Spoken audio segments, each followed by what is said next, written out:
Yo, Good morning, Professor.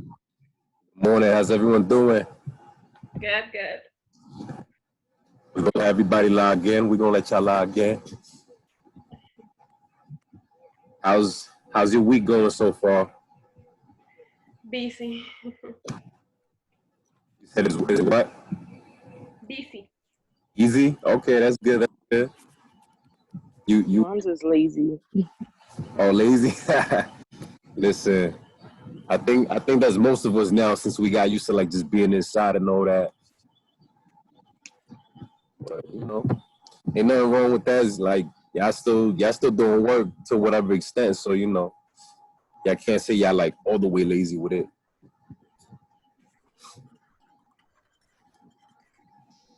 We're gonna give it like a couple more minutes for people to sign in and all. But Good morning, Professor. Before we start the class, I just want to mention, do you release the attendance list for the registrar? you're talking about what, like the who's registered and stuff like that? Yes, an attendant, because I have financial aid pending, and if I don't get the money, the refund, I can't get books for my other classes. I'm just making sure all teachers.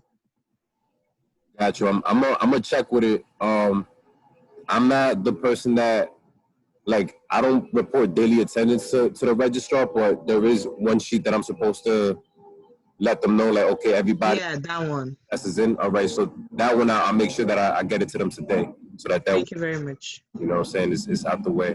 Thank you for bringing that up. That's something that, like, there's a lot of things that the department, they communicate with us, and that I've seen through my emails. I really haven't heard anything about that one, but I'm gonna make sure that I look into that specific today. Thank you. For sure. Hey, Professor, Yeah.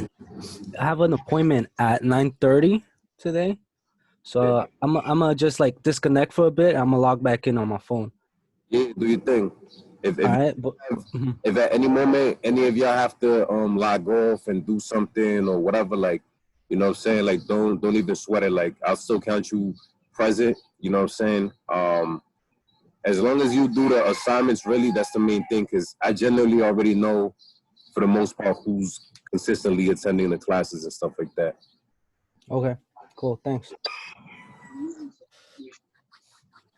We'll give it a couple more minutes.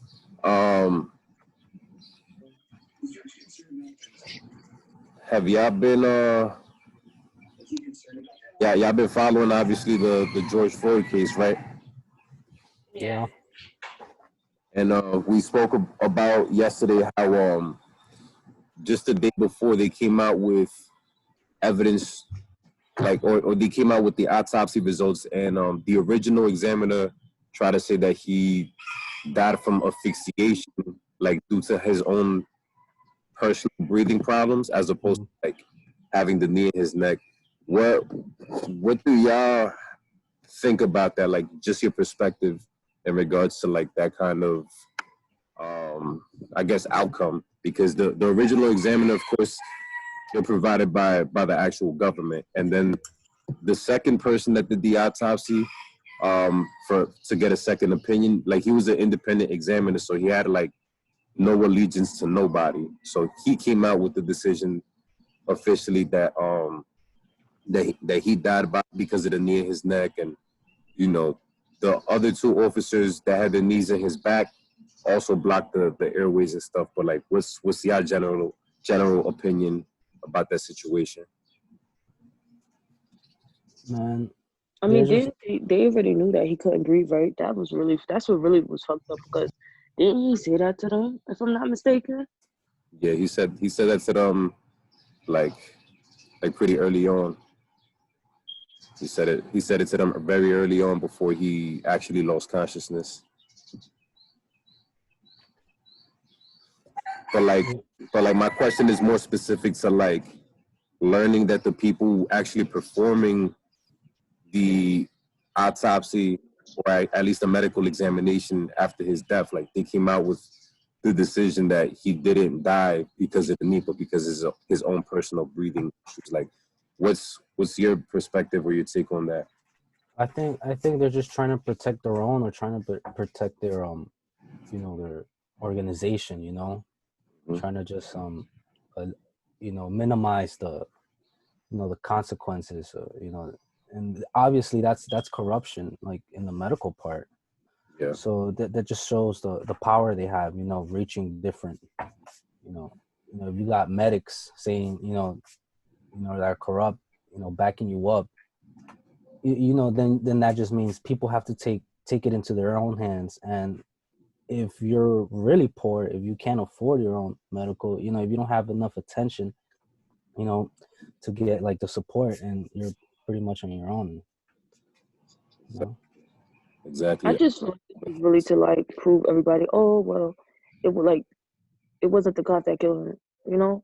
But it's still his fault because if you didn't have all that pressure on him, that wouldn't Yeah. happen. Now he had people tonight. Right. So, but I feel like they just did that to prove everybody, like, oh, it wasn't the cop. No, people is still mad at the cop. Why was you on him like that? Like, Right. I think Land said it yesterday that even if that was the decision that they came up with, um, you can make the argument either way that like he already made it known like he can't breathe. And if it was true that he died because of let's say he had asthma or something of that nature, because that was the case with Eric Gardner as well. Um, Basically, he let you know at some point in that whole process like he can't breathe, and you still continue to apply pressure like way long after, like a more than like let's say if you want to argue the reasonability behind the use of force, like what he did was way beyond reasonable. You know what I'm saying? Um, and I think most people pretty much stand on that side of the argument. Even people that are not even like that are not even supporters of Black Lives Matter, or these movements that support Black and brown people. Like even they came out and admitted it. Even Fox News of all people came out and admitted it. Donald Trump came out and admitted it. You know what I'm saying? So it's like it literally, unfortunately, was a broader day lynching, and it was to the point where it's like even people that that are racist, like they can't even say that that wasn't racist. You know what I'm saying? Like they know the origins and the roots of a lot of the police officers, and what's the thinking and mentality behind certain things. And the interesting thing too is that they actually worked at the same club for like about a year, like not even that long ago, like maybe like less than 3 years ago, I believe it was, because the officer Chauvin, he was like the police that the clubs hire and stuff like that. So like he ended up being like the police on the outside, and George Floyd was a bouncer on the inside. So there's no telling if they ever came into contact with each other. Like they try to say, most likely they didn't because one was inside and one was outside, but we don't know that. You know what I'm saying? Like you could literally just somebody from a distance, or maybe rumors were spreading about something, or you never know. And at the end of the day, that kind of added like another twist to it, because it's like, what are the odds of that? You know what I'm saying? Like how many police officers exist in the police department, and how many bouncers could exist in any club, and out of all the clubs, both were in that same club, and it was for over a year. It's like, I'm not saying something definitely did happen, but it's like it's kind of cool to just brush it off and be like, hey, they probably never talked to each other because one was on the inside and one was on the outside, you know. Um, but all right, y'all. So this looks like this is going to be the class for today. What we're going to do is kind of continue off the conversation of Khalif Browder from yesterday.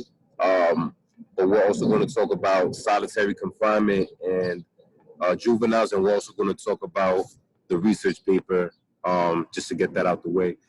Would y'all prefer for me to talk about the research paper first and then get into the subject for today, or would you prefer the other way around, get into the subject and then the research paper? The other way around. The research paper first. Research first. All right. Research. Yes, teacher. Research paper first. Yes. Okay. I'm gonna give you a minute. Just type what you prefer first in the chat.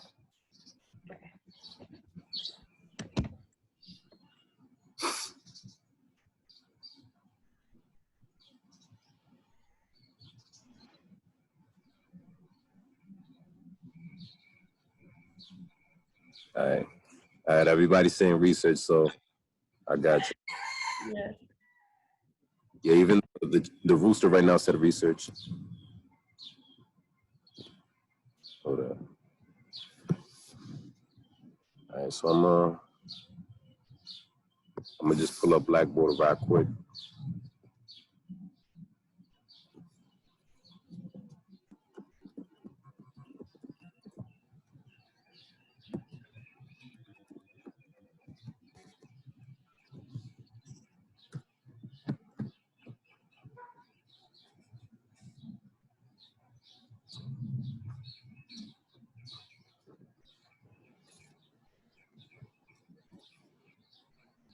Matter of fact,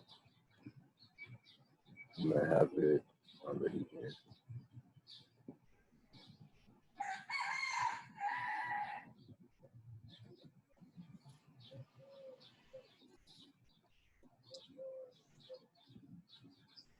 Give me 1 second.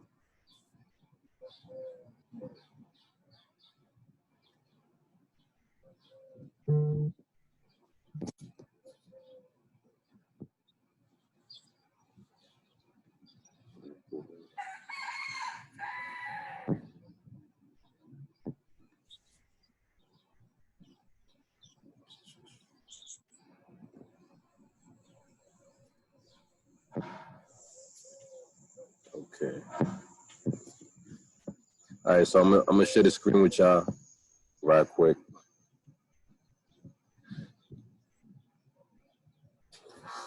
So to find the research paper, you just go right here under course information. You could also find it under course materials, but I'm gonna just stay right here on course information. And you scroll down and it says final assignments, presentation rubric, and research paper outline. All right. So basically, even when you look under today's assignment, you have the option of submitting your research paper outline, and I'm gonna go over there in a bit just to show y'all.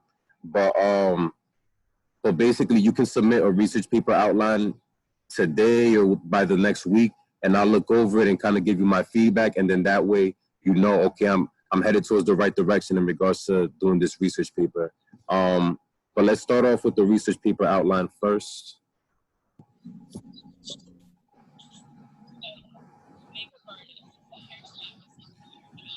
So the research paper is due on the final day of class, so on the 2nd of July. Basically, you will complete a 5 to 6 page research paper individually or in a group of up to 4. So you could work in groups of 2, 3, or up to 4, and make an argument critiquing some aspect of the criminal justice system as it concerns the urban community. So this, obviously, the whole police brutality thing is super perfect right now because we clearly see it in broad day and live every single day. So, you know, if you wanted to talk about police brutality, somebody had mentioned if they could do domestic violence, like talk about domestic violence, that's perfectly fine as well. Basically, you could touch on any topic that's on the syllabus without having to even ask me whether you could do that or not. If you want to do something that's not in the syllabus, then I would just say reach out to me first, just to confirm, just to make sure. And, you know what I'm saying, like, I'm probably going to approve of it, most likely, you know what I'm saying?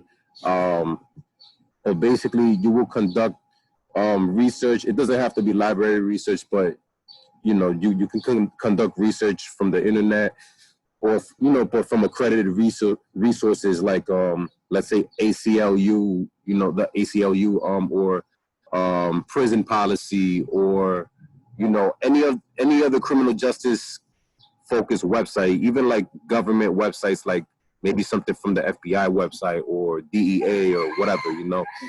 Um, you'll conduct research on your topic to produce the final paper. The format is double space, size 12 font times New Roman, and include a header with page numbers. You'll just have a regular cover page. That cover page does not count as one of your 5 to 6 pages, and neither does the works cited. Before anything, you need at least 3 works cited. If you want to include a video in there, I'm open to that. But you just gotta make sure, like, you just gotta make sure that whatever information you pull from the video, like, you're quoting it directly, or like you just have to do it in a certain way. Basically, the cover page is in the beginning body of work. That's basically what the 5 to 6 pages is made up of. So you're gonna have the intro. The intro will basically be like the first paragraph, and you state the purpose of the research paper within the first paragraph, and then you talk about what motivated this research. So if you want to talk about police brutality, you could say, this research paper will be focused on police brutality. The reason why I am focusing on this topic is because of the recent occurrences surrounding George Floyd, Ahmaud Arbery, Breonna Taylor, however you want to word it. But basically, you're just talking about the reason why you're doing this research paper, and you do that in the first paragraph. After that, you'll go into the timeline of your topic, basically talking about the history of it. So you could go back in time, a couple of years ago with Eric Garner. You could talk about his case. You could talk about in the 90s, what happened to Amadou Diallo, and continue to go down the line, like Rodney King, Martin Luther King, the civil rights leaders, John Lewis, and other people, like, even peacefully protesting, they got brutalized by police. And you could even talk about, like, the history of the police, like, they originated from, from slave patrol, and, their purpose at the time was this, and this is how it's changed throughout the years. And, and whatever topic you're going to talk about, that's basically how you would outline the history. And you could do that in about 1 page, or a little less than a page. Once you're done with the history, you get into the statement, which is basically you stating your case for the alternative / criticism. I need to take out alternative because that's later, but basically you state your case for your criticism, and why it needs to be considered. So you mentioned examples, like I just said, George Floyd, Eric Garner, you could get into those examples. You could talk about the statistics, how many, people of color get brutalized by when they get stopped by police, as opposed to, in the white community. You could get into testimonials. Like, let's say if you wanted to do it on the Central Park 5, right now the exonerated 5, you could actually quote the court transcripts, things that they said throughout the process, and include it in your paper. And of course, you want to include the negative outcome, like what ended up happening, what was so bad of this situation that now you need to state what the issue is. You know what I'm saying? And obviously, if you're talking about something like police brutality, a lot of times it leads to death. And so it's death in most of these instances, for offenses that never even existed, or even if they did exist, it weren't being killed. So, that's kind of where you talk about the negative outcomes, and, that would be about 2 pages right there, like at least like a page and a half, I would say. Really, I'm not telling you how many pages it needs to be. Like, the main thing is, as long as you communicate your points precisely, and you give a good amount of time on each specific part of this paper, you'll be fine. You know what I'm saying? But I would say the statement should be at least like a page and a half. No more than 2 pages. Solution / alternative.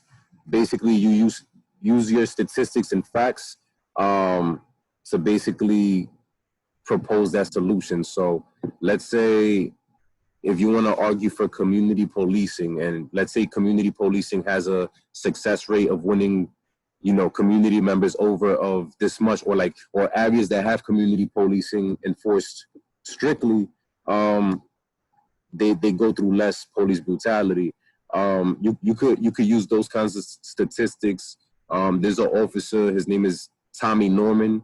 I don't know if anybody's aware of him, but he's a pretty popular officer on Instagram. He has over 1 million followers, and he's a white cop in an all-black community in Arkansas, in Little Rock at that, which is like Little Rock is just almost entirely black, or like there's a huge black community in Little Rock. So, you know, he makes it his responsibility to, you know, approach people, to go to people's homes, ask them if they need anything, help out the you know, the physically disabled, in any way possible. And he does this all before anybody even has to call him for a 911 call. So that way, if he does pull up at someone's door, they know that he's not just trying to violate them. You could use an example like him. Whatever your topic is, basically you want to propose solutions, you want to use facts as to why this has worked or why it can work. And you'll spend maybe about around the page doing this, and then you end your whole presentation with the conclusion, basically one final paragraph reiterating everything you stated. So basically your argument, your solution, and how things can get improved. And then after that, you have your works cited page, which, you know, you just use, you just need 3 sources at least. And then after that, I provided you some resources. Like if you wanted to use the BMCC library guides, you know, the link is right there. If you want to speak to a librarian, I'm not sure if they're still, you know, providing services via online, but, you know, if you click on the link on the left side, it'll say research help, or you can schedule an appointment with a librarian under research help. You know, you could email them or reach out, and they should be able to give you more information, if anything.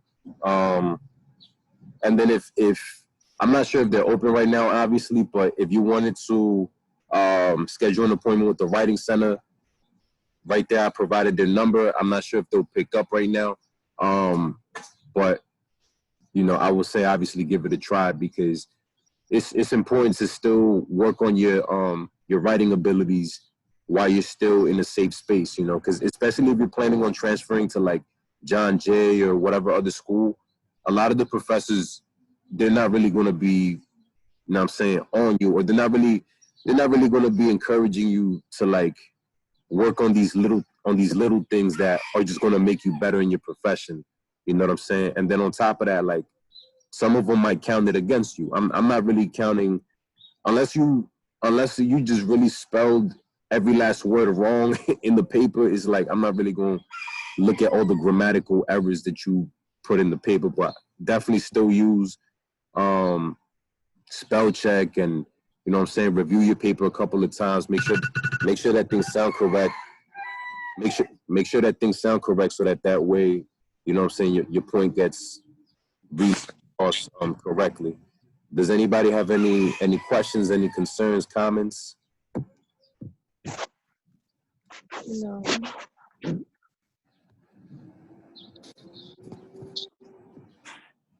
None? Nope. Gotcha.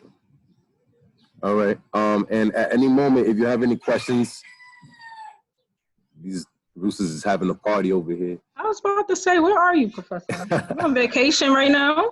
I'm in Florida. When I was in, it's still in the spring semester, I came down south to go to Texas to do a presentation in March. It was supposed to be, and then that literally Corona hit. So Oh, wow. yeah, literally, like when I just landed, like that's when they canceled the event because of Corona, and then that's when Corona like really blew up. So instead of me flying back to New York, where I know is like the volcano Corona at this moment, it's like, yeah, I'm just gonna stay down here and just kind of let things die out or whatever. I have a question. My mic wasn't working before. But how many solutions do you want? One or like more than one? How many? How many what? Solutions. Or like alternatives. Or how many alternatives? Just one. You just focus on one. If you want to, slip another one in there as well, like, like kind of just sneak it in there, like, and that's my main alternative. Some other alternatives would be X, Y, Z, blah, blah. Like, you don't have to get into those other ones. If you want to just throw them in there, like, that's fine. If you want to elaborate on the other ones, that's fine too. But remember, you don't have to, like, I just need 5 to 6 pages. So like 5 pages minimum, no more than 6. You know what I'm saying? So just the best thing is pick your one alternative, go in on it, focus on it really hard.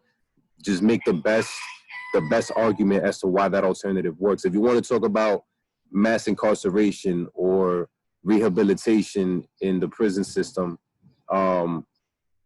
you could talk about that and use examples like Halden Prison in Norway, that basically, like, instead of keeping people locked up the way that we do over here, they actually do recreational things. They actually can play instruments, or, when they look outside, it's a lot of greenery. Whatever the case is, just use other examples, or use examples in which what you're proposing has been successful. Or if there's no examples, make your argument and use statistics, use facts, use whatever as to, like, why this would work, and why this is a better alternative, at least compared to what's happening at the moment. Okay, thank you. For sure. Any other questions regarding the research paper?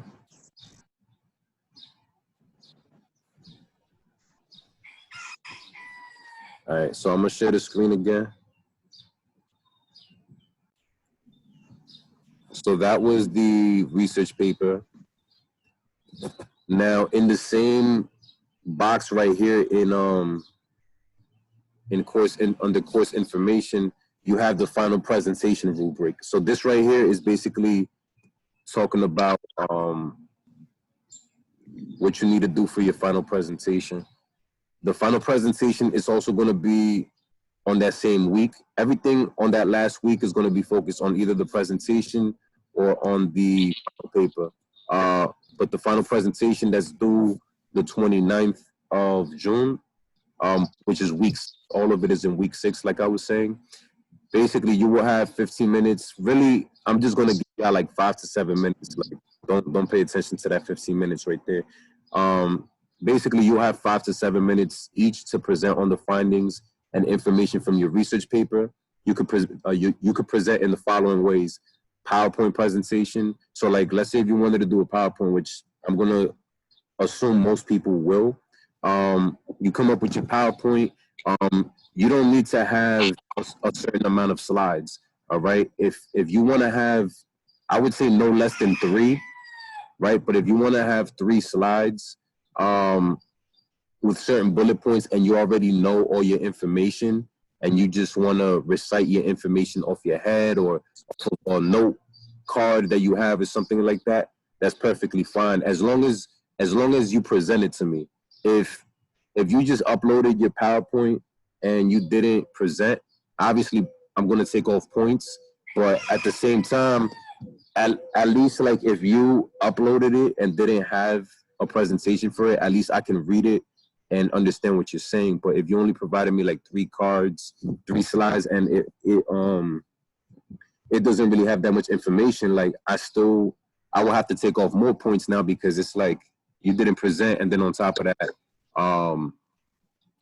I don't even know what you're talking about type. Like, I know what you're talking about, but it's like, to the average person reading it, like, they're gonna be like, okay, like, what are you trying to, I guess, propose or whatever. So that's why presenting it is important. But like I said, no less than 3 slides. But if you want to do 5, 6, 7 slides, like a slide per minute, that's perfectly fine. If you want to do a custom-made film documentary, let's say you wanted to do like a skit, or you wanted to pretend to be like a news anchor. Like I had a student in one of my classes.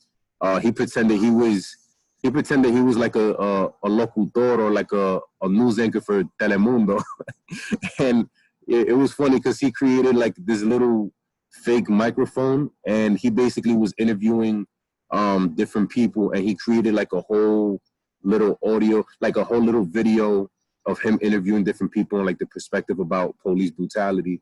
If you want to do something like that, that's perfectly fine. Like obviously, if you're on Instagram, you see a bunch of little mini videos that people make with like, you know, rap songs in the background addressing police brutality or whatever.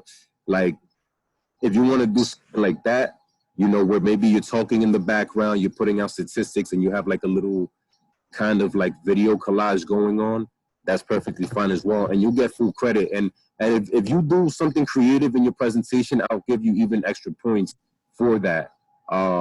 Because I actually encourage creativity in the classroom. You know what I'm saying? Like, I want you to use your creativity, because when you do this, especially working in the field, I'm gonna unshare real quick. Especially working in the field, you know, you're gonna be working with a lot of Black and brown people.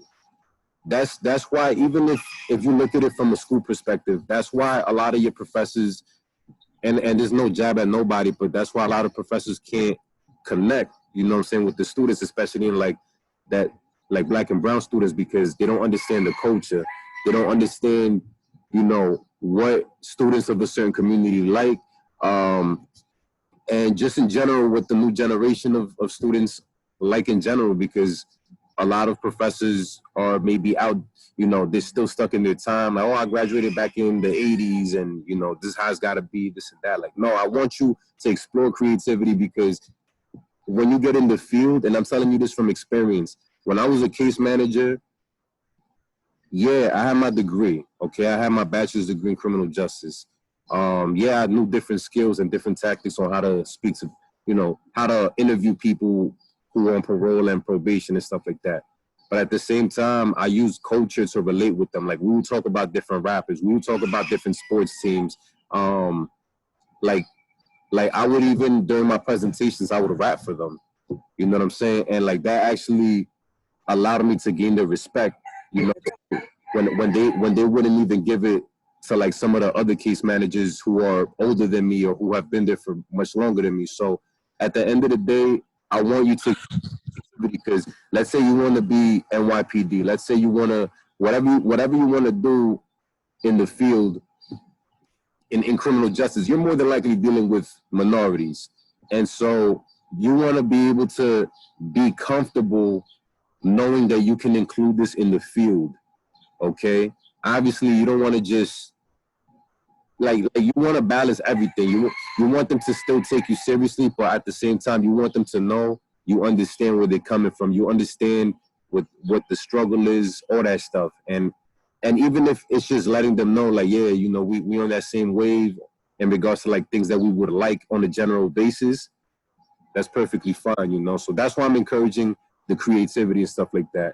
Another thing on the presentation rubric, if anybody here raps, or if anybody here does spoken word poetry, or if anybody here sings, and, you know, something of that nature, like you want to do a hymn or something of that nature, like I'm open to you doing that alone.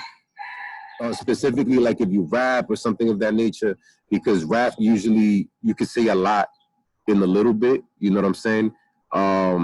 Like you can say a lot in like 2-3 minutes, but if you do that by itself, like you would have to make it at least like 5 to 7 minutes, whatever that is. If you want to do a PowerPoint presentation and then include a rap or a song at the end, you could do that well, and I'll still give you extra points for that. Okay, and I encourage this. Like I actually had my last. Here we go. For no reason. We actually had last semester in one of my classes, and Ada can actually speak to this. We had a student who, you know, they were part of a presentation, and in her group there was actually a student that she put on the Lauryn Hill beat. She's like, yo, I'm about to spit some bars.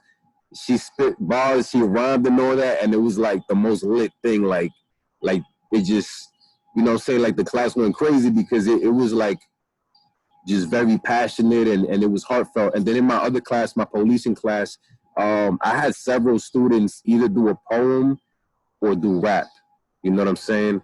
And it came out amazing. And like, even if you want to do a skit, I had a student in one of my classes that she actually did a skit where she pretended that she was a lawyer, and basically she read out like basically she was pretending she was defending her client, but like it was kind of like a play. It was like she was defending her client, but she was having like a solo moment where she's basically being very poetic about it, like talking about, my client didn't commit the crime, this and that, because of the following facts. But at the same time, I also would like to remind you that in America, Black folk have been historically disenfranchised, and what I'm saying, like she basically got into like the history of things, but like she also got into like it sounded like a movie script basically, like if it was a movie script about like social justice, so like if you want to do something like that, that's perfectly fine as well. And we also had a student last semester that she created a Jeopardy game. She basically created it on a PowerPoint presentation. If you click on, like, she had one slide that basically had different topics. It was like punishment, rehabilitation, and whatever the other topics were, and they all had like 100, 200, 300, 400, 500 underneath them, and basically it's like rehabilitation for like 200. If you click on it, it sends you to a question. It could be like, what's a program that people are admitted to, for example, if they need to, recover from drugs. You click on it, drug rehab, and then that's 200 points for whoever. Like, that was dope. You know what I'm saying? If anybody would think of doing something like that, that's perfectly fine as well. I'll give you extra points. And for me, right off the rip, like stuff like that, that's the easy 100. Presentations are easy 100s as well. But at the end of the day, I always want to encourage people to just think outside of the box and to do different things. And at the very least, like you could say you have the option of doing something different. If you wanted to do the PowerPoint, that's perfectly fine. But if you want to do something else, you're always going to remember that, because you're going to look back and say, wow, I did a presentation in this style. You know what I'm saying? Like, I did it in a rap form, or I did it in this form. So actually, let me go back and share this for y'all. And basically, when you upload it, because the two options that you're going to have is you could present on Zoom. Everybody can be allotted a time, and you present on Zoom and you just share your screen. Or you can upload it on YouTube. You send me the link, and then basically I'll post it up on Blackboard for everybody to see. And both of those are perfectly fine. All right. So, but obviously it'll probably be easy for everybody to do it on Zoom, but it's even easier to also just upload on YouTube, send me the link, and then everybody can just view the videos individually on Blackboard. So those are the two ways that we could go about viewing the videos. This is the rubric, right? So basically it's on a scale of 1 to 4, 4 being the highest. You're going to be graded on content. So basically, the presenter was knowledgeable of the information used in making the audience aware. Points lined up systematically and served their purposes. It all made sense. So basically, that's the main thing, that your paper makes sense, that the information that you have on your PowerPoint is being conveyed through your speech. And basically, you made it a valid argument, and you would use the information from your research paper. By that time, you'd have your research paper mainly completed for the most part, I would hope. And you would have most of those details and information ready so that you can just present it in your PowerPoint. Visuals. The presentation was neat, organized, colorful, creative, and complemented what was being said. you don't have to, you know what I'm saying, have a different color for every slide. But it just needs to be consistent. It needs to look presentable. And the, what's it called? The PowerPoint, if you're gonna do a PowerPoint, it needs to just be easy on the eyes, basically. Everything needs to match and be lined up. Like if you just copied and pasted information straight off the websites onto your PowerPoint, you're gonna notice, you know what I'm saying? There's the alignment of the words is gonna be off. You're gonna see like a darkened background behind the words. You know what I'm saying? Like the fonts are gonna be different in size and in format from one slide to the next. Like you want to make sure that you clean all of that up before you submit the PowerPoint. Just little things, you know, nothing even crazy. Problem solver. The issue and solution were both directly addressed and communicated. That's it. You know what I'm saying? Like that's pretty straightforward. This is what the issue is. These are the reasons why. This is the solution. These are the reasons why. Boom. And you already clarify on that right there. And then the last thing is clarity. Presentation was steady, consistent, uninterrupted, and was easily received by everyone. So I'm not looking to see if you're the most amazing presenter on the planet, all right? If you stumble on yourself a little bit, you know, I'm not taking points off for that, because I understand this is a learning process for everybody, right? Some people are better at presenting than others. I get that completely. I'm not here looking to see, oh, how many times did you dance bachata trying to say a word and you stumbled on yourself? Like that's not what I'm doing out here. The main thing is I want to know, okay, do you understand what you're presenting on? Are you talking about it in a clear manner or clear enough manner? Because like if you don't know what you're talking about, if you just did it, if you do your presentation the same day, and you submitted it, it's gonna be noticeable. So that's what I'm talking about in regards to clarity. Like if you clearly don't know what you're even talking about, like you have information on your PowerPoint and you're struggling to get through it because it seems like you don't even know what you even put on it, that's completely different than you knowing what you put on it and, you know, just being nervous. Those are two completely different things. All right. The research paper is 35% of your grade and the presentation is 25. The presentation, to me, that's an easy 100 for something that's worth 25% of your grade.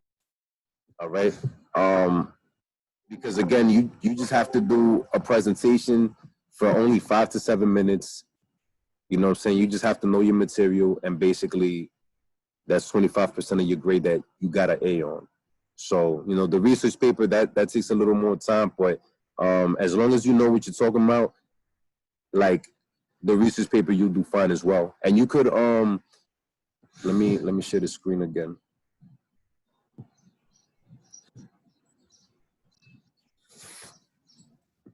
And the research paper, you could just copy all of this, like you could literally just copy. I'm not sure why it's not. Anyway, what I'm trying to say is you could highlight all of this right here, intro to conclusion, and you copy and paste it onto your document, your new document. And all you got to do is just fill in the blanks. So you just take out whatever information is underneath each topic or subtopic, and you could just leave the headings in it so that way, like, you know how to organize your paper and all that stuff. You guys have any questions?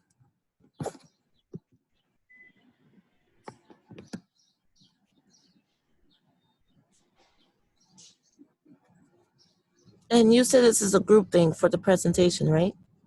I'm sorry, I came a little late. It could be. If you want to do this in groups, you could do it.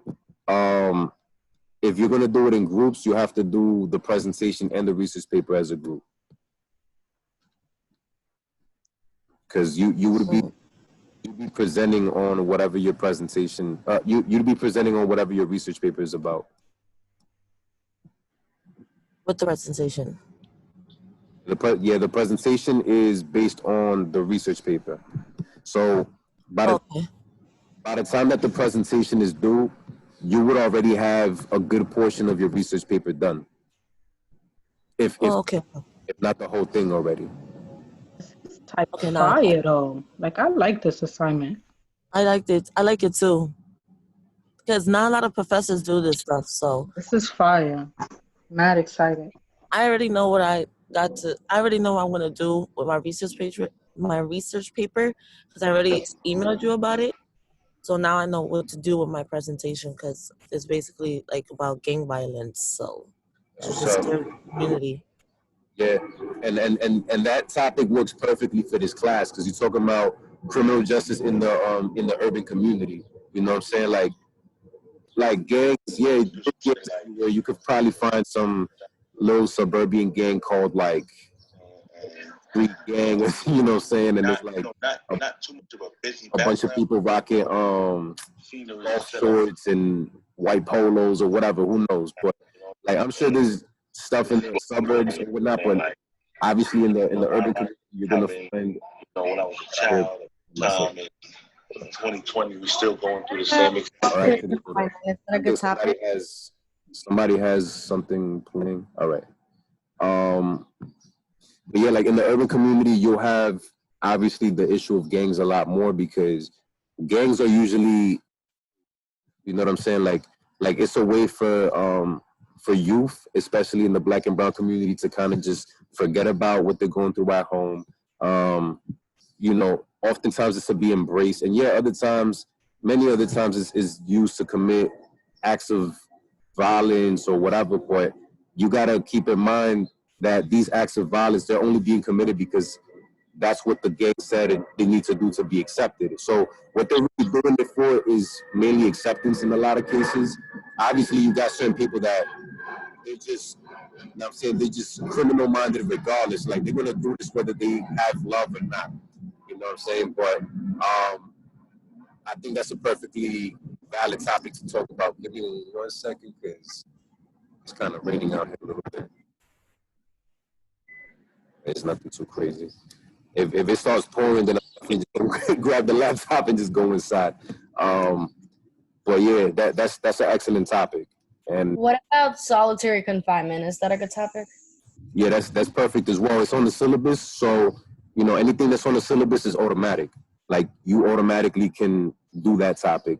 But solitary, you know, it depends how you want to spin it. If you want to talk about Khalif Browder in it as well, like if you want to talk about solitary in general, you know what I'm saying, you could do that, but you can I was going to talk about like how it affects them psychologically, emotionally, and physically. Yeah, for sure.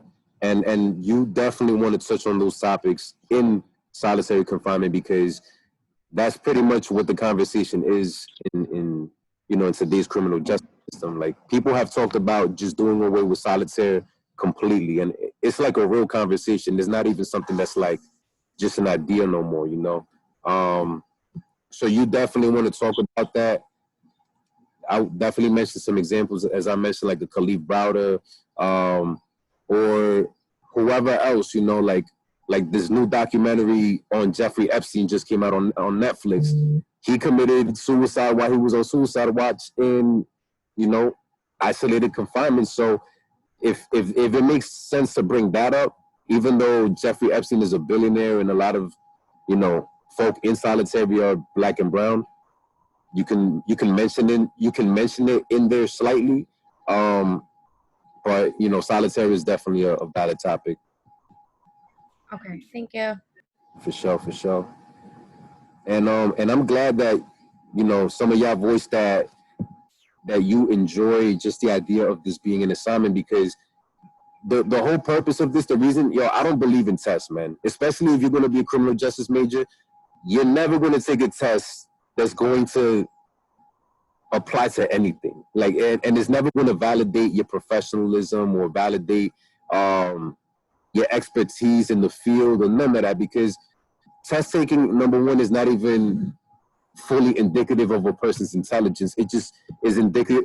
A lot of times it's indicative of whether somebody can keep their composure, you know what I'm saying, during during an allotted period. Like, so I don't do tests, number one.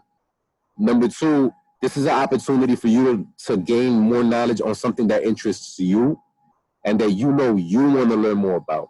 That's why I created the the two major assignments in that way, because I want y'all to have an option in your own learning experience. One thing I tell students is like, why is it that when it comes to our education, we don't dispute what we're paying for, but if we go to a restaurant, if somebody put hair in our food, we're like, yo, give me another plate, B. You know what I'm saying? It's like the same exact thing. Like, if you're not getting the education that you're paying for, regardless of whether you're paying through a government grant or a loan or whatever, the only reason the school's getting that money is because you are going to college and because you applied to college. And so you need to have a say-so in your learning experience as well. Me, I graduated in 2014 from undergrad, so I know what time it is. I'm not so outdated that I don't know what's going on. You know what I'm saying? But it's important for you to have a say in what you want to learn, and how you want to learn it. And that's the only reason I thought of the research paper and allowing you to pick a topic of your interest. The presentation, you know, I put that in there as well, as opposed to having a midterm exam, because that's basically what I used to replace a midterm exam. I use that because when you're going to be in the field of criminal justice, regardless of what position you're going for, you're going to have to learn how to public speak. There's absolutely no way around that. There's no way, unless you're working as a data analyst or something like that. And even then, you still, once you crunch those numbers down and put it in the computer and all that, you still got to go to meetings and you still got to give that information to your director, to your manager, whoever. You know what I'm saying? So in criminal justice, you absolutely have to learn how to communicate and know how to communicate, especially if you want to be a police officer. We see what's going on out here. You know what I'm saying? Like, the reason why so much brute force is used by police is because, in essence, they don't really know how to communicate. They don't know how to talk. They don't know how to verbalize a lot of, you know, a lot of their fears or concerns, or maybe they're afraid to, or whatever, you know, and it's never justification for what they end up doing at the end in a lot of cases, but it's a reason, and it's an explanation as to why violence happens a lot of times. You know, it's the same thing like a student mentioned to me the topic of domestic violence. One thing I'll throw out there about domestic violence is, like, a lot of times, you know, and as a man, I understand this, you know, and especially as a Latino male, because in the Black and brown community, you have this machismo that just gets thrown on men in general. It's like, you can't have no emotion, this and that. Like, a lot of men don't know how to communicate, period. Men don't even talk with other men about what they go through in a lot of times. So in itself, you don't have to agree with the reason why domestic violence was present in the first place. But when you really crunch it down and you analyze why it happened, the dude probably was just so bottling up so many emotions and never had any outlet to put it out, because number one, he doesn't know how to communicate. Number two, society has these expectations that if you put anything out there, you're overly emotional and you're basically a woman. So, you know, understanding things like that automatically go into your argument of domestic violence. So maybe a solution you might want to put out, if you're going to focus on that, is let's have more programs where men, you know, who feel like they've been emotionally unheard or whatever, like, they can express themselves, or, you know what I'm saying? So, like, something like that you want to think about, because it's very deep. Everything is deep, but it all comes down to communication and the way that you're able to organize your thoughts and put it out. Because it's not just about talking just to talk. You know what I'm saying? Like, it's knowing how to organize those different thoughts and then strategizing on how to put it out there. You know what I'm saying? So that's basically why I thought about including the presentation as well in the, not just in this class, but in all my classes, because once you get into the field, I promise you, you have to know how to communicate. It's an absolute must. And that's why I also mentioned the writing center as well, because one thing about, for example, law enforcement, a lot of officers, they know how to talk orally, they know how to communicate verbally, and, you know, say just talking in general. but their writing is trash. Like they can't write to save their lives. And like police chiefs and like higher ups, they'll say like if there's any one thing that the police department can definitely improve on, it's writing reports and how they write and stuff like that. You know, like you got people that they're police officers, and that's part of the job, being a police and being in the office. Okay, more than half the times their job has them in the office because they have to do paperwork and stuff like that. You have reports that you have a whole paragraph and it's a run-on sentence. That whole paragraph was one sentence, but it's a paragraph. You know what I'm saying? Like learning how to put your thoughts on paper as well.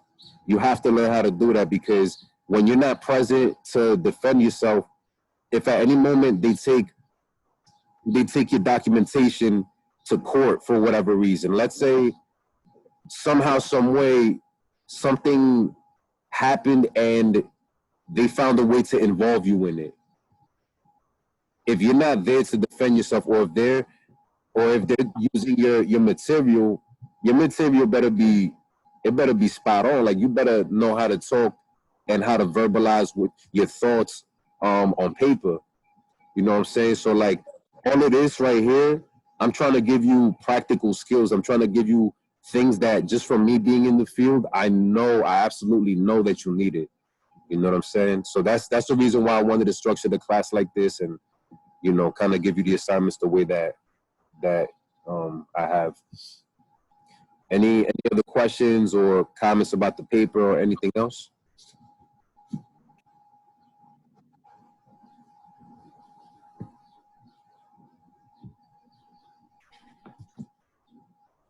Nope.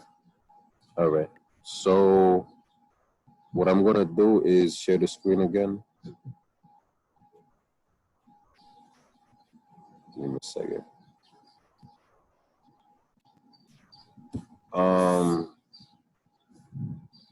And here on Blackboard,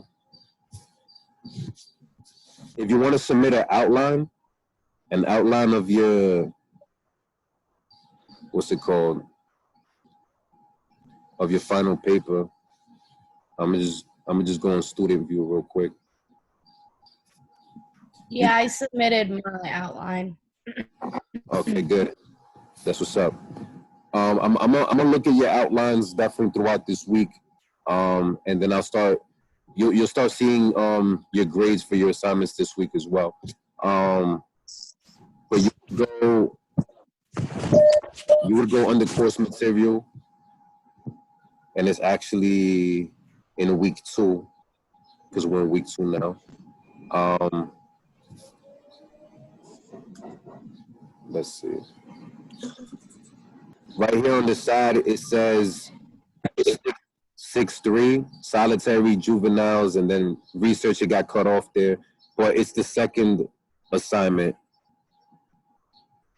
Actually, no.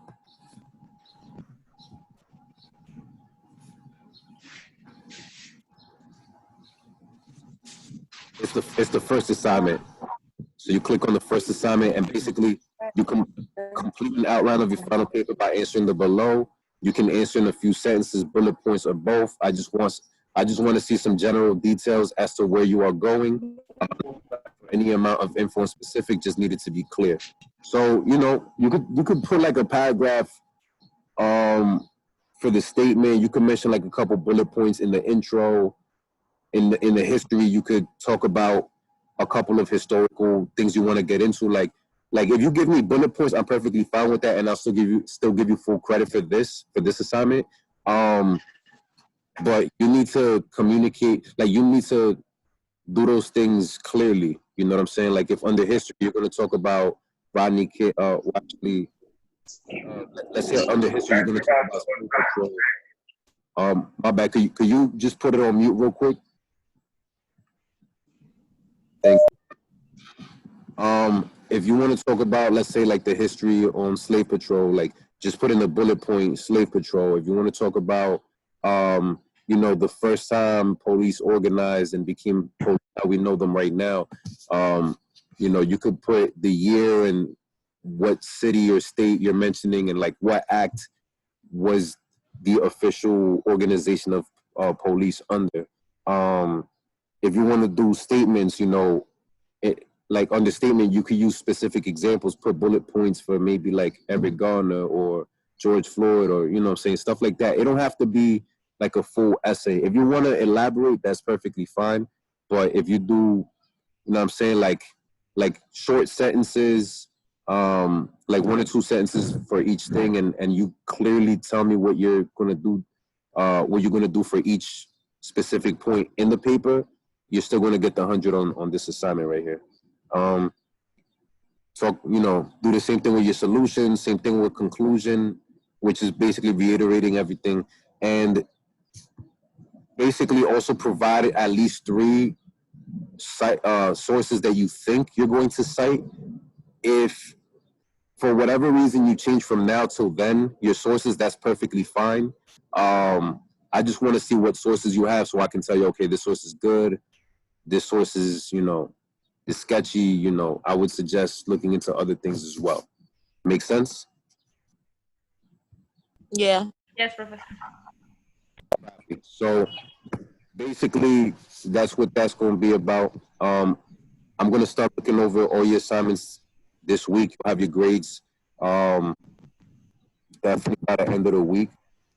And if you already start on the research paper outline, then you'll be seeing that for this week as well. All right. So today we're going to get into the continuation of yesterday, which was, you know, yesterday we talked about Khalif Browder, but we're going to get into the specific things surrounding him. So like juveniles and solitary and things like that. I'm going to just play this video right here. Right. Oh, what just happened?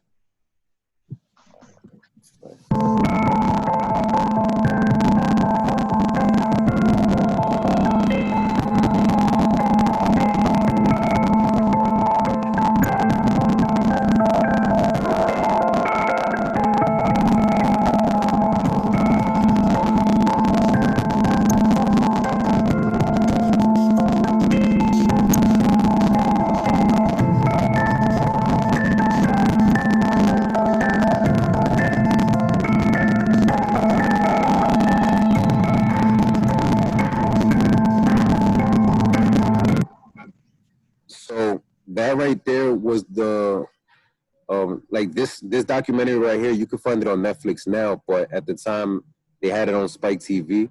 But basically, you're talking about solitary for a juvenile that, you know, the average person, they spend 22 to 24 hours behind bars in solitaire, and if they come out, it's only for like an hour, maybe 2 hours a day, so that way they can get some air or work out or something of that nature, you know. And that is the unfortunate reality of what Khalif went through, even though they found at the end that he was actually not even culpable in any of this. Who's is the discussion leader for today's course here, for today's class?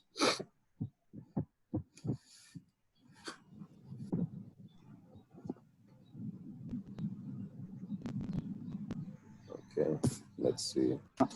That's not. What happened? So I don't Right, think it's so here. yeah, he's not here. He didn't do the, whoever it was didn't do the thing. All right, that's fine. So basically, let's touch on some of what was what was said here in the Khalif joint. All right. So we'll just continue from yesterday's.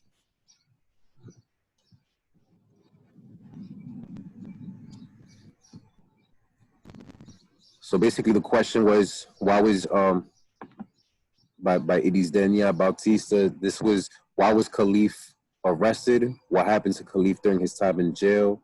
What led to Khalif Browder's suicide? Basically, Khalif was arrested because of the accusation that he stole a book bag that had about $700 worth of belongings. During his time in jail, you guys are familiar already with what happened to him in jail, right? Yes, Professor. Yeah, What was some of the things that he experienced based off of our class from yesterday with you? he was beat up in Rikers. Mm-hmm. Right. I know Right. 7. What else happened to I'll wake you up at 11. I'll wake you up at 11.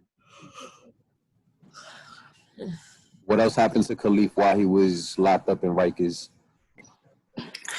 He was waiting for okay. Yeah. He was jumped by like people. Mm-hmm. He was like beat up. The corrections officers, they really didn't show like any remorse for him. Right. Correctional officers showed no remorse. What else happened to him?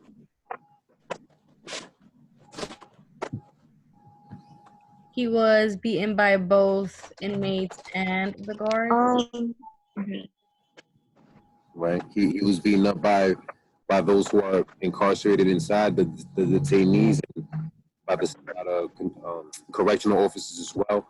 What about in regards to his trial? What was happening with his trial? The due process was taking a long time. It was being held off for a long time. I heard somebody else say something else. What was that?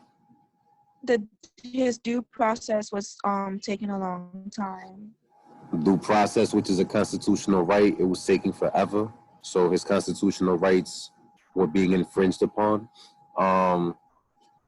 And you know that probably played a bigger role in, like, that probably played the biggest role out of anything, because obviously, I mean, jail is jail. Like, if you're in there for an hour, you're probably gonna see some stuff, like like that's just what it is. But he was there for 3 years, so you're definitely gonna see a lot of stuff. And basically, the courts failed. They failed tremendously, because oftentimes we focus on police because they do the arresting, and those are the people we visibly can see.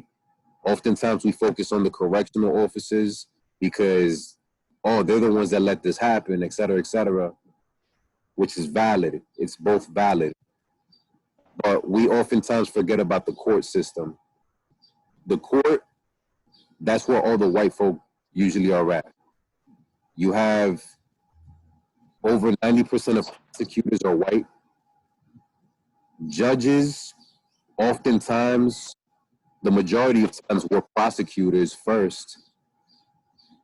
And a lot of the defense attorneys, especially the public defendants, they already have a relationship with the judges and with the prosecutors, and they basically are just working at plea deals for a lot of these young men. So they're not really concerned with justice as much as just numbers and incarcerating people.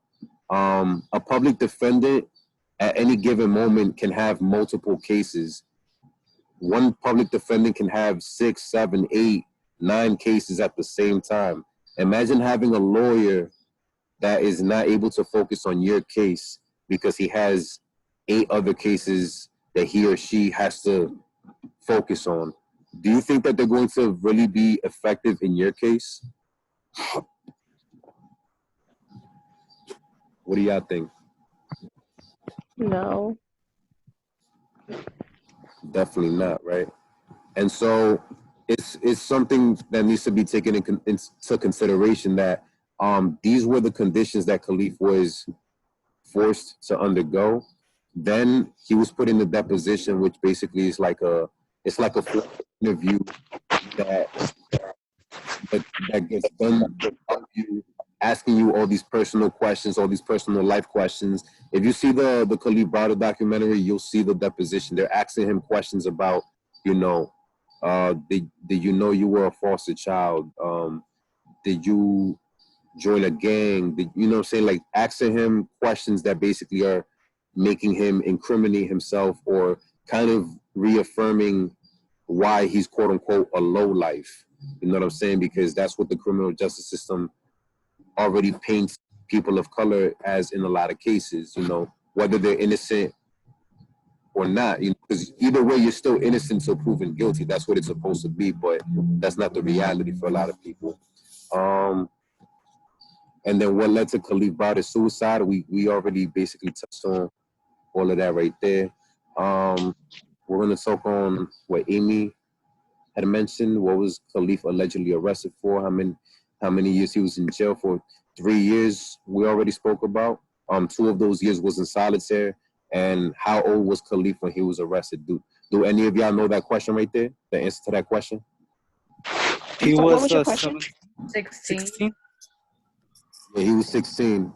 He was 16 when he got arrested for the offense that he was alleged to have committed. He came home 3 years later. 21. Oh, okay. And then in 2013, that's when he committed suicide. Was it no? In 2015 is when he committed suicide. He came in 2013, and in 2015 is when he committed suicide. So, we already spoke. He was trying to he got his GED, and he was actually in Bronx Community College, and he had a pretty good GPA. He was over a 3.0. I think. Something like that. He had a GPA well over 3.0, and he just couldn't take the pressure no more. The depression and all the PTSD and all those negative thoughts, unfortunately. And, the Khalif Browder's family, they won the case for over $3 million in the settlement. Well, I should say they settled for $3.3 million, but in reality, that's not enough money to compensate for what they lost, because they lost Khalif and they lost their mother, because she only had 25% usage of her heart, and she was going out on all these conferences talking about the pain that she feels having lost Khalif, and you know what I'm saying, it's just a sad story. But in correlation with Khalif and everything that we know about him already, in 2019, the most recent statistics based on the Prison Policy Initiative, on any given day, over 48,000 youth in the United States are confined in facilities away from home as a result of the juvenile justice involvement. But even these high figures represent astonishing progress. Since 2000, the number of youth in confinement has fallen by 60%, a trend that shows no sign of slowing down. So even though that's still a pretty high number, from what they're saying, numbers have dropped throughout the years, because in the early 2000s, incarceration was pretty much at an all-time high. Does anybody know, as of today, how many people are locked up in general?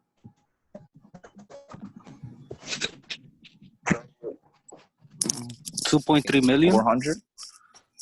Oh, never These mind. 3 million. 2.3 million, yes. So there are 2.3 million people locked up behind bars, on average. And that's on any given day. You're not talking about by the end of the year, because because you're talking about jail and prison. Jail and prison are two different things. Y'all know the difference of it?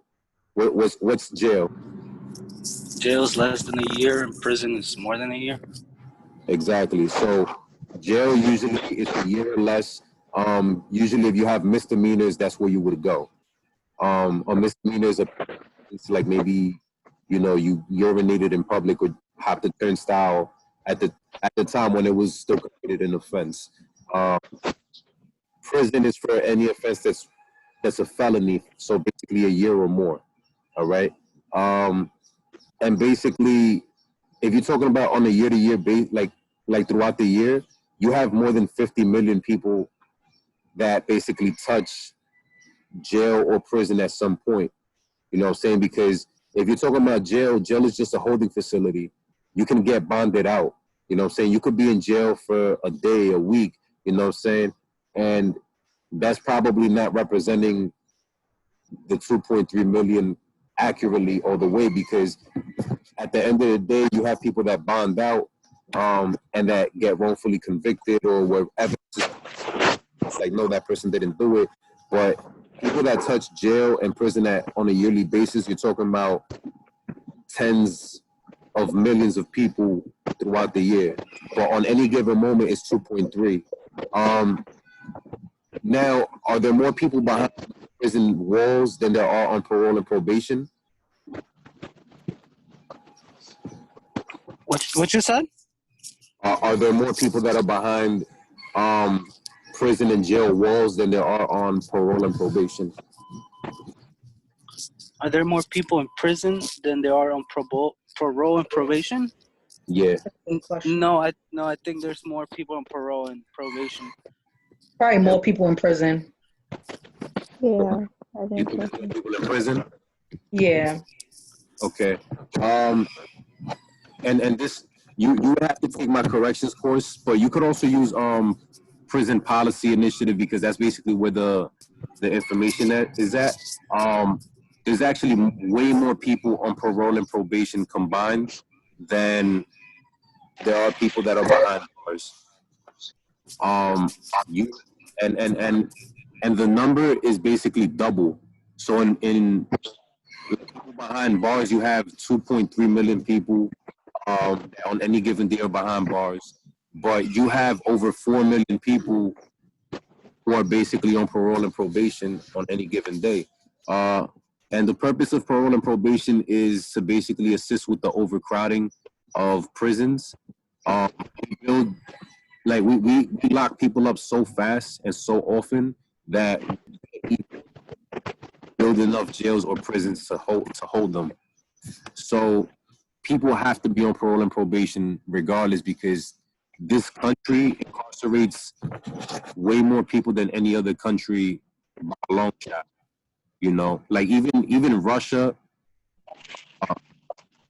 Russia is like at about half our prison population, and Russia is often considered to be, you know, one of the most dictatorial countries in the world, and even they don't incarcerate, you know, saying the same amount of people that we do.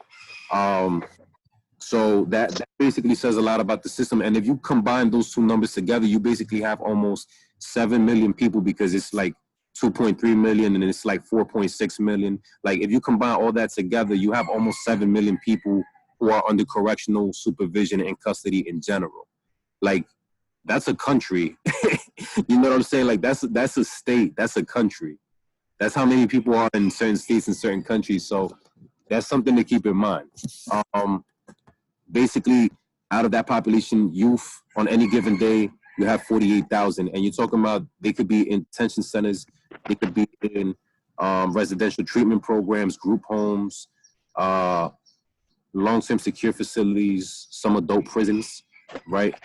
Out of that 48,000, you have about 4.5 thousand who are basically in adult prison facilities. If y'all seen the Central Park 5 joggers case on Netflix, y'all know the Corey Wise because he was the only one that was tried as an adult, even though he was 16. Because New York, like you could try somebody as an adult when they're 16 at the time.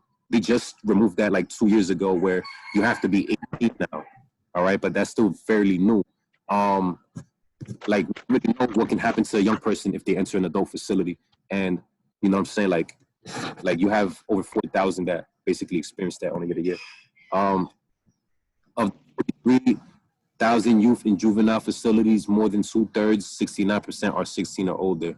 Troublingly, more than 500 confined children are no more than 12 years old. So you have 500 children who are actually under the age of 12 that are confined in some kind of a facility. All right. I don't know if you saw earlier this year in Florida, there actually was a 6-year-old girl that was arrested because she threw a temper tantrum. Wow.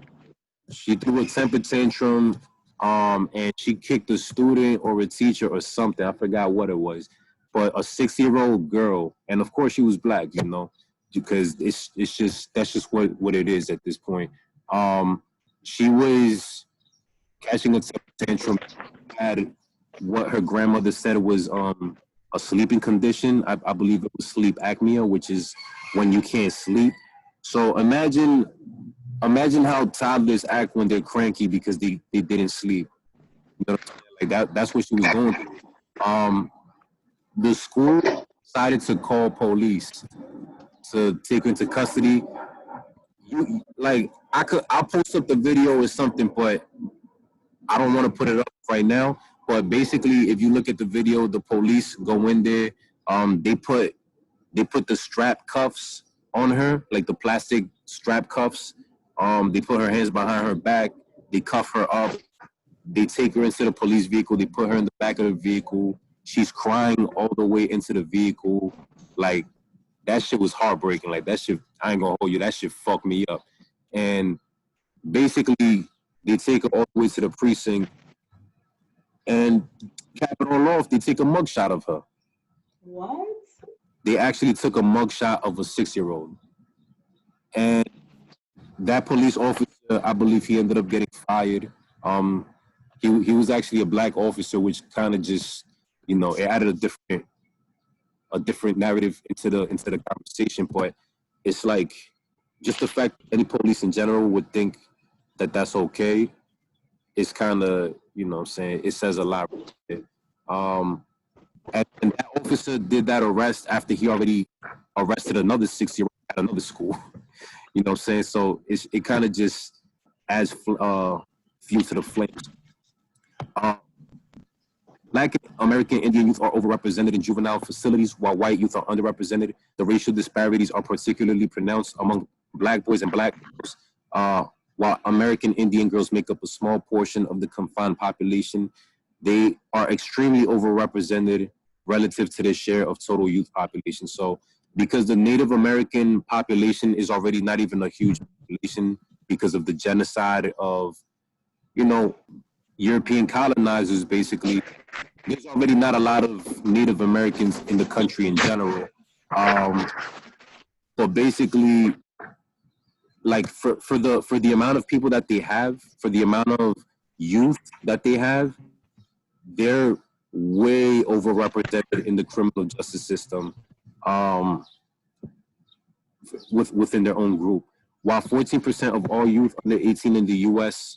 are black, 42% of boys and 35% of girls in juvenile facilities are black. And even excluding youth held in Indian country facilities, American Indians make up 3% of girls and 1.5% of boys in juvenile facilities, despite comprising less than 1% of all youth nationally. We could continue to get into these things, but you pretty much kind of get like the numbers and the statistics. I just wanted to talk about like juveniles specifically for a moment. America has an addiction to incarcerating youth. Basically, right here in this app, provided by the ACLU, you can see the different colors, the different tones of red and orange and stuff like that. The spots that are very red, basically, they incarcerate over 200 youth per every 100,000 people. Like for every 100,000 youth, these are the areas that incarcerate that many. So like Wyoming, they incarcerate for every 100,000 youth, 165 of them. All right. The ratio between youth of color to white youth is 1.7 for every one white youth. All right. If you go to what we had over here, Pennsylvania. Well, actually, yeah. Number of youth in juvenile facilities, you have almost 3,000. Basically, every one white youth, you have over 7 youth of color being incarcerated. Youth under the age of 18, you have 28. And basically, the average age of criminality is 18. Virginia, I'm trying to find, was NY. Nope, that's Maryland. You have Jersey.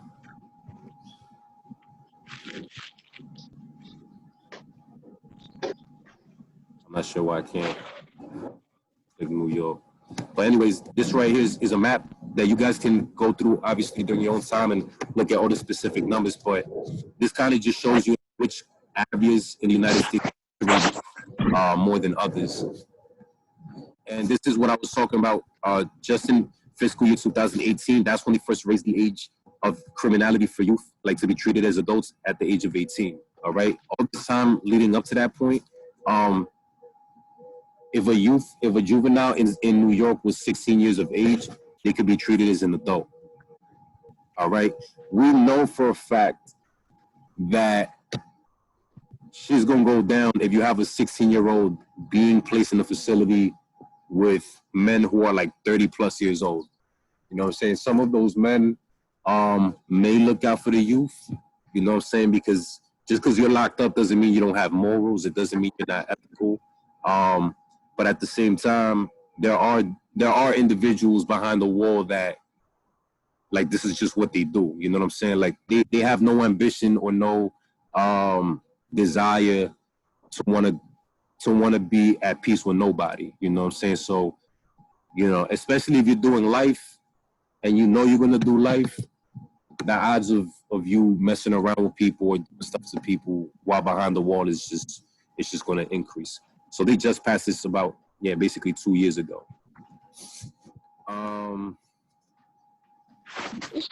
The arrests of teens dropped under is the age law that went out. So basically reports cite that 54% decrease in felony and misdemeanor arrests for 16-year-olds. So just changing the age of incarceration automatically, the age of being tried as an adult automatically led to juveniles being arrested less, because if police know that a lot of their arrests are not going to stick or they're not going to land and be treated as adults, like, they're going to make less arrests. And of course, they probably got word from their higher ups to stop violating youth, especially after stop and frisk ended a couple of years ago. If we look at solitary confinement by the numbers, this is from 2017, and this is from PBS, a documentary that they had. But basically, they have a series or a documentary called Frontlines, and basically, here are some of the numbers. Around 80,000 people are in solitary confinement in U.S. prisons. Results drawn from 34 jurisdictions representing 73% of America's incarcerated population found that roughly 66,000 inmates were in solitary confinement. The researchers found that in many states, correctional policies made getting into segregation relatively easy, yet few systems focus on getting people out. So this Yale study from 2014 and 2015 estimated that the solitary population would climb to 80,000 prisoners, or about 5% of all prisoners, if data was available for inmates in all states and federal facilities. So this was just on the population they were able to get, that they said is 66,000 inmates were in solitary confinement. They only did this for 34 jurisdictions. So if they was to do an estimate as to all the as to the population as a whole, they basically said that the number would climb up to 80,000 prisoners, basically. So about 5% of all prisoners basically seeing solitary at some point. If we're talking about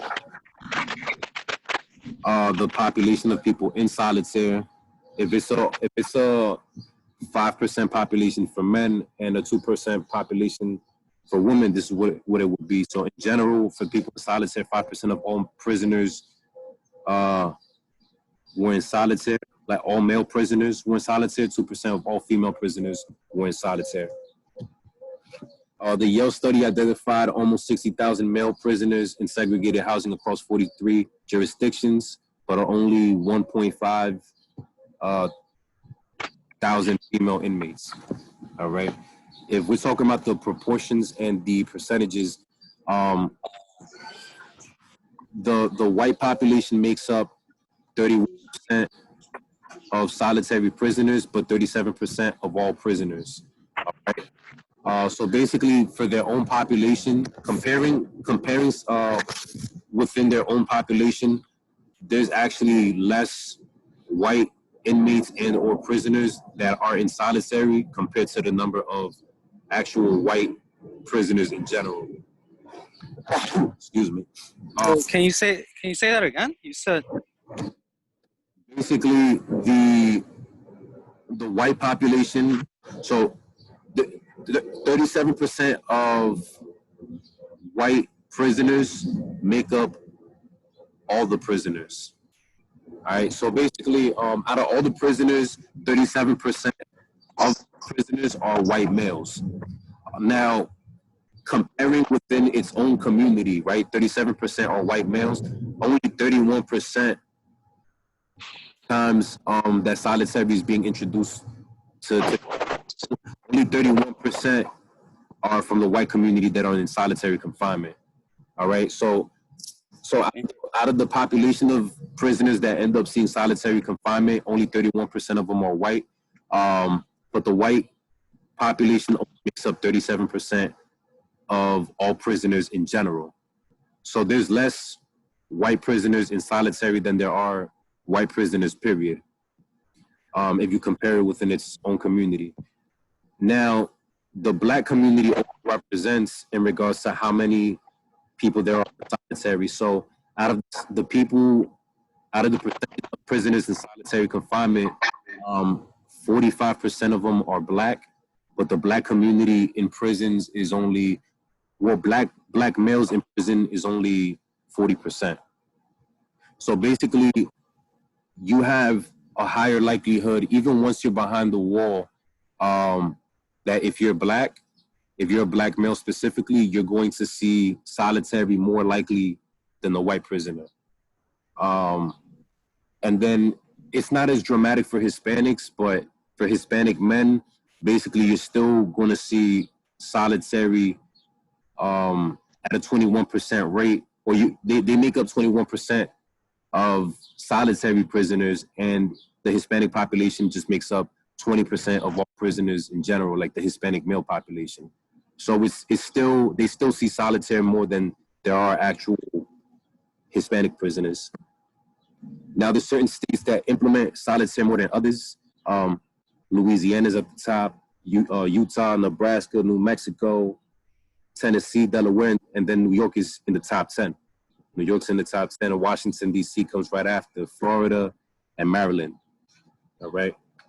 And if we're talking about how long that average person is in solitary for, how long do you think they're in solitary?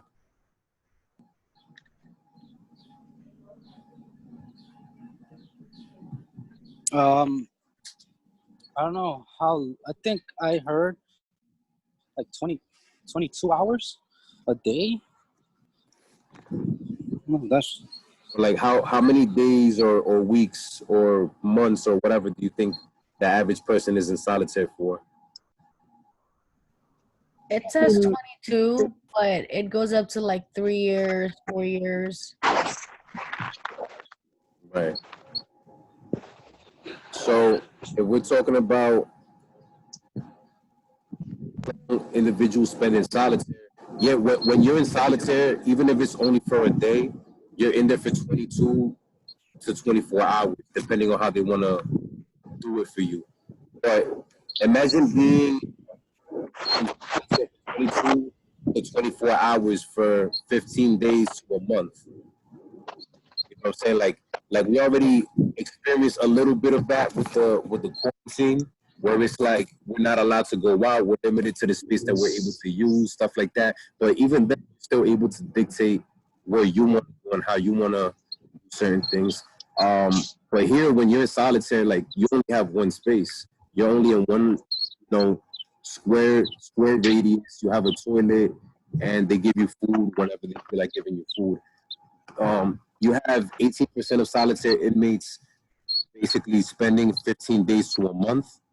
As I mentioned yesterday, the United Nations came out and said if a person spends a week or more in solitary, that's considered torture. It's considered torture equivalent to like third world countries, like when they waterboard and stuff like that. But the majority of people in solitary, they spend 1 to 3 months in solitary confinement. So for those 1 to 3 months, every single day, they're in there for at least 22 to 24 hours inside of solitary. What's your thoughts on that? That goes against the Eighth Amendment's right for no cruel and unusual punishment. Right. yeah. But Yeah, go ahead. No, sir, you can go ahead. Yeah. No, it basically is an argument for the cruel and unusual punishment, especially if the United Nations came out and said that after a week it's considered torture. It's like we're purposely creating trauma for all these individuals just because they got locked up for something that at this point this is considered like excessive, you know. 16% of the solitary population spends 3 to 6 months in solitary confinement. 13% spend 6 months to a year. 1 to 3% spend 13% spend 1 to 3 years. 5% 6 years, and 5% spend six years plus in solitary confinement. So there's people that actually are in solitary confinement for 6 years or more.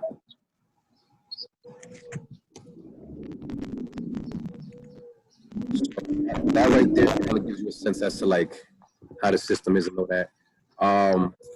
States with the most prisoners in solitary for 3 years or more, you have Texas at the top, Massachusetts, California, Tennessee, South Dakota, New Jersey is in the top 10, Connecticut, PA, Nebraska, and Washington. And basically, it provides a breakdown as to like the different reasons solitary is used. A lot of times it's disciplinary, it's administrative. Sometimes they use it for protection reasons, like if they got to put you in protective custody because, let's say you're a juvenile still and you're in a facility with all adults. Like they did that with Centoya Brown, where they basically put her in solitary for like, I think it was a year or 2 years. Yeah, I think it was 2 years, because she was 16 at the time, and basically they didn't want to keep her in the population with adults. But by the time she became an adult, how much psychological trauma did she experience being in solitary for 2 years? And she was only 16, you know? So once she came into the adult population, what do you think the first thing she did was? She was probably angry, man. That's just brutal on the mind. So yeah, it's just like it just consumes you. You're frustrated. So she probably just went back to doing probably did something illegal. I'm not sure. Right. Yeah, it was brutal, and basically led her to being angry and all that. And the first thing she did was she got into a fight, and then she just threw back into solitary because she got into a fight. You know, so we're gonna end the class right here.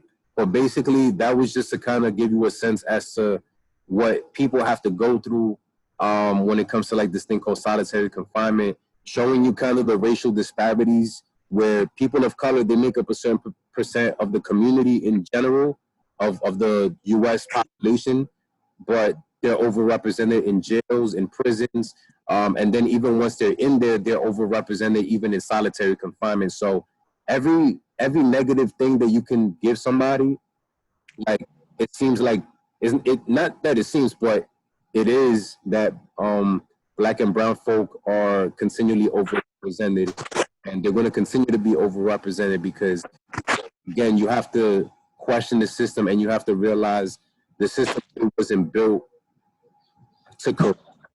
You know what I'm saying? Like, I'm saying this as somebody that worked in the field, and obviously, I want y'all to develop your own opinions and to come with your own perspective. But I'm also going to be very truthful and very honest, using just like my own experiences, and just take everything that I say with a grain of salt. Like, you don't got to take it as law, you don't got to accept it as fully factual, but whatever I share is because I want you to understand it from my perspective as someone that worked in the field, someone that worked in Rikers Island, somebody that worked in City Hall and different stuff. It's like this system is built purposely to enslave and to keep Black and brown people oppressed. Because if you talk about recidivism, the recidivism rate is over 60% for the country as a whole. And recidivism means to go in and out of jail. Like once you come out of jail, maybe like a month, maybe even in a week or in a day, you might go back. You know what I'm saying? Because you're already so used to this jail, prison life or whatever. But basically, you have to look at it from this perspective. If the system really was trying to correct people, 60% recidivism is really bad. But if the system really is looking to keep people locked up, then 60% is actually pretty, like over 60% is pretty good. So I'm gonna leave it right there. Obviously, if you got any questions, I'll stick around for a little bit. We could continue to talk about this.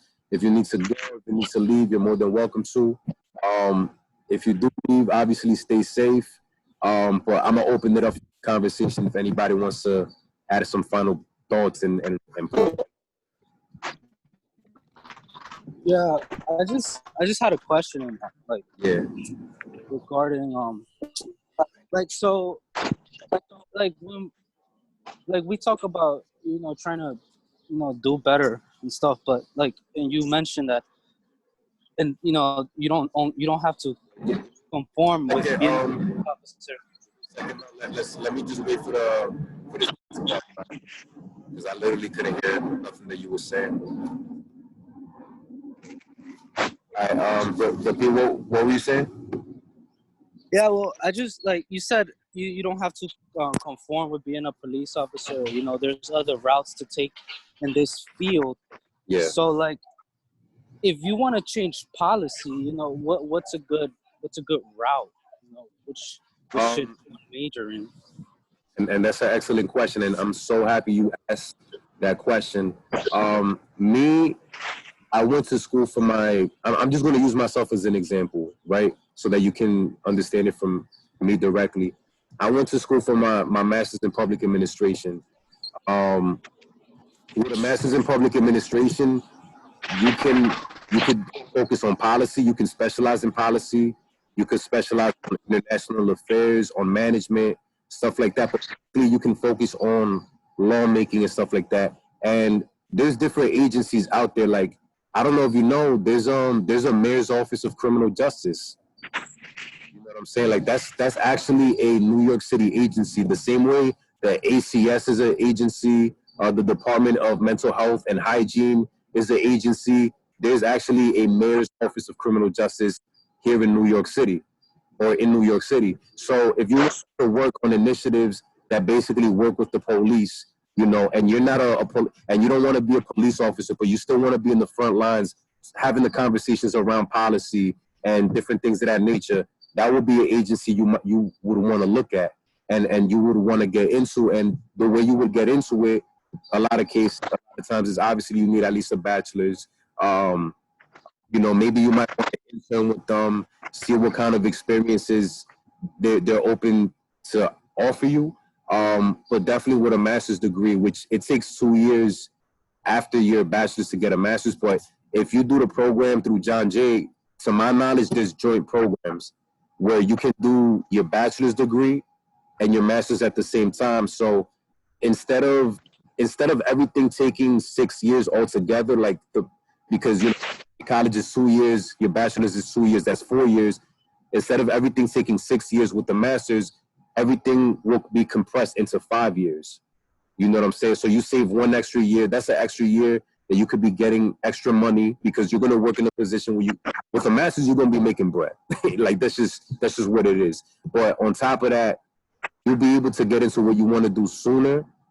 And at the same time, you'll be young enough to be able to be moldable and to be mentored by people, because older individuals in these agencies, they do want to mentor younger individuals. You know what I'm saying? But it takes for those young individuals to seek them out, to be open-minded and say, hey, would you mind mentoring me? Would you mind, sitting down with me once a week, once a month, over lunch, and just like how I can get to where you're at, or etc.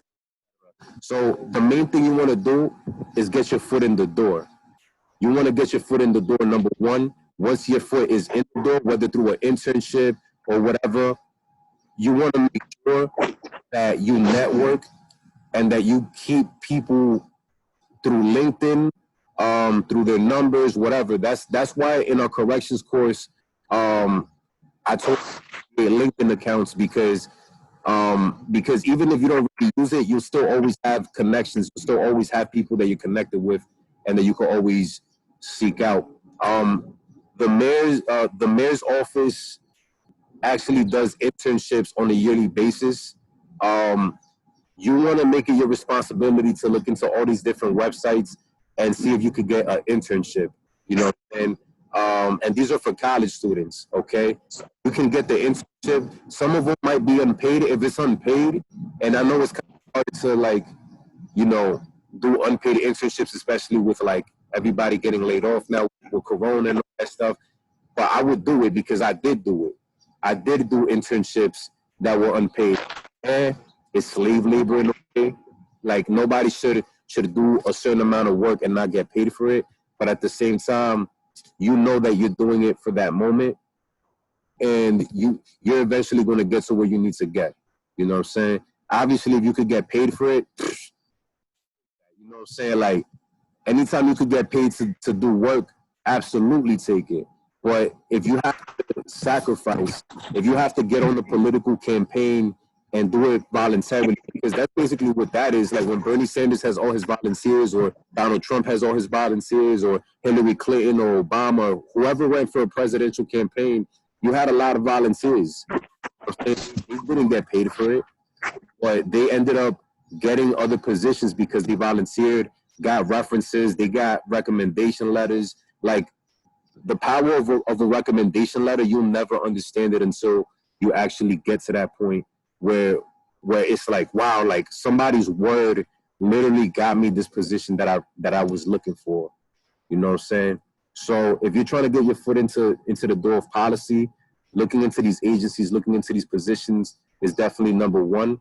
But look to get into some kind of graduate program as well, because for positions like policy analysts, or data strategists, or things of that nature, usually you do need a master's in public administration. There's or some masters in something policy related. Like there's also a MPP, a master's in public policy.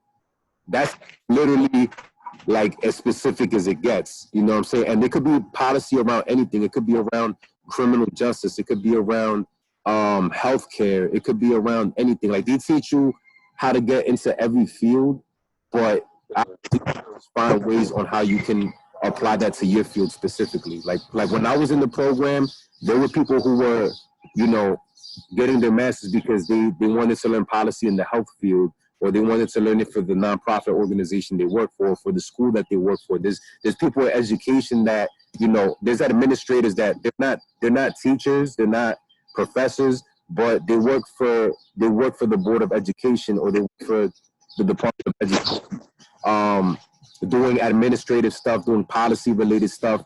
You can still do that. Even if you look on the DOC website, it shows there's civilian positions and there's uniformed positions. Uniform being correctional officers and stuff like that.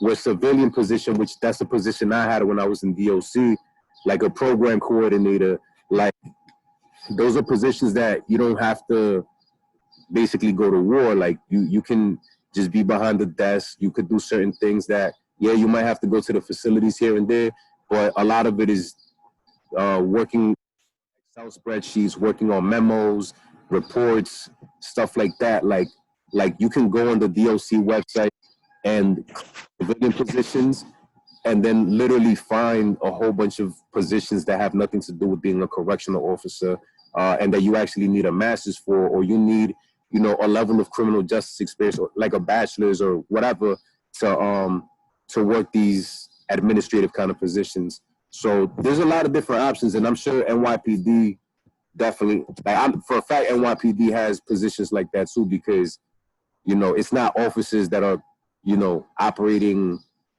everything, you know what I'm saying? There's definitely civilian staff in there as well.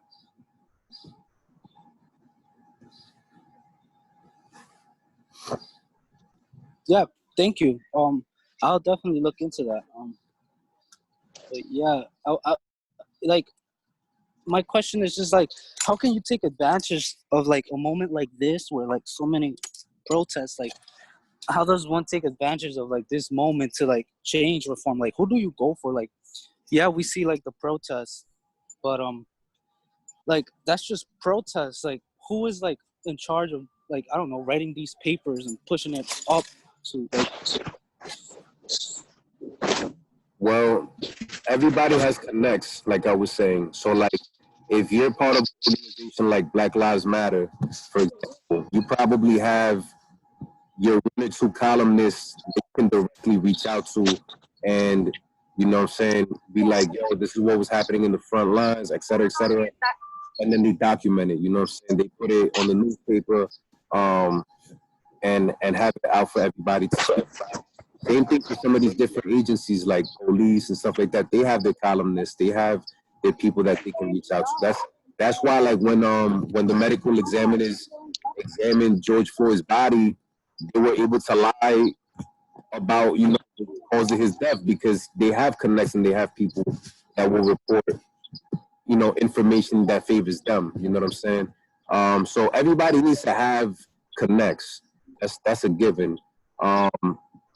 And so if you're looking to like get involved, let's say in a time like this, what I would say is look for the grassroots organizations that basically are on the front lines right now doing things and see if maybe you could volunteer or do something, whether it be like working with social media or actually going on the front lines, whatever experience you get. I'm gonna tell you this: whatever experience you get in college is good experience, anyways. However you cut it, it don't matter what the position is. If you have a certain organization on your resume, it don't matter what the position is. Any experience is good experience. Obviously, if you can get a certain position, you know that you might have in mind, like maybe a coordinator of this or you know director of that. If you're able to get that, that would be amazing. You know what I'm saying? But oftentimes that's not the case. Usually they'll give like the social media stuff to college students or maybe like, you know, data tracking and stuff like that. If you could do that, that would be great. But what I would say too is see how you could get involved on campus. You know, look to run for a student government position. Look to be a member of a student organization. Like if, you know, like there's a student law class, a student law club that's available at the FCC. How can you get involved with that? You know what I'm saying? The criminal club right now it's not up and running, but by the fall it probably will be. You know what I'm saying? I was actually part of that process too to get the criminal justice. If you wanted to be part of that, like you know, you could talk to me as well, and we could see like what makes sense, like what position you would want to run for, all that stuff. You know what I'm saying? And that's good experience regardless. And if anything, criminal justice, student government experience, running a club or organization, that's even better because you have all the freedom and all the liberty to manage it however you want to manage it. You know what I'm saying? And you still get the support of the school. Like the school gives you a certain budget. It gives you a certain amount of money to kind of allocate and to kind of, okay, I want to do this event. I want to do that. You know what I'm saying? So you're not being confined or limited as much as if you were to work with somebody in the outside world. You get what I'm saying? So there's a bunch of different ways to go about it, and it just takes the desire to continue to learn, to continue to act. Of course, y'all all already know y'all have me as a resource. You could see like I could talk this all day. You know what I'm saying? Like this is just what I do. So it's not even it doesn't take much out of me. You know what I'm saying? I love doing this type of stuff. I love having conversations. And if you even want to set up, let's say, a weekly meeting or a daily meeting where, you know, before or after class, we do Zoom, you know what I'm saying? We could do a Zoom session together as a group or individually or whatever, you know what I'm saying? To talk about things that are career related and have really nothing to do with the class. I'm more than happy to do that as well. You know what I'm saying? Okay. Yeah, definitely. Thank I you. just got to let me know because I see a good amount of people still hanging in on the Zoom session. So I'm assuming that y'all are interested. So if you want, we could definitely get this like a little group going of like maybe, you know, I don't want to call it coaching, but like just guiding and kind of putting out. Yeah, yeah, I'm with it. That sounds cool.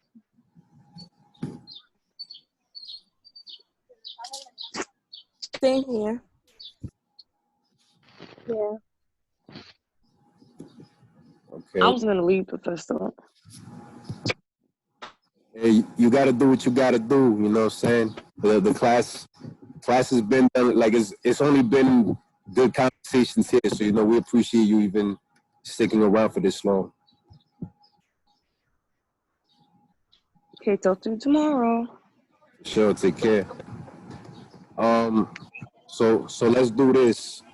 I'm going to create another group in the discussion group that basically is like side conversations or something like that. I'm gonna name it something different, like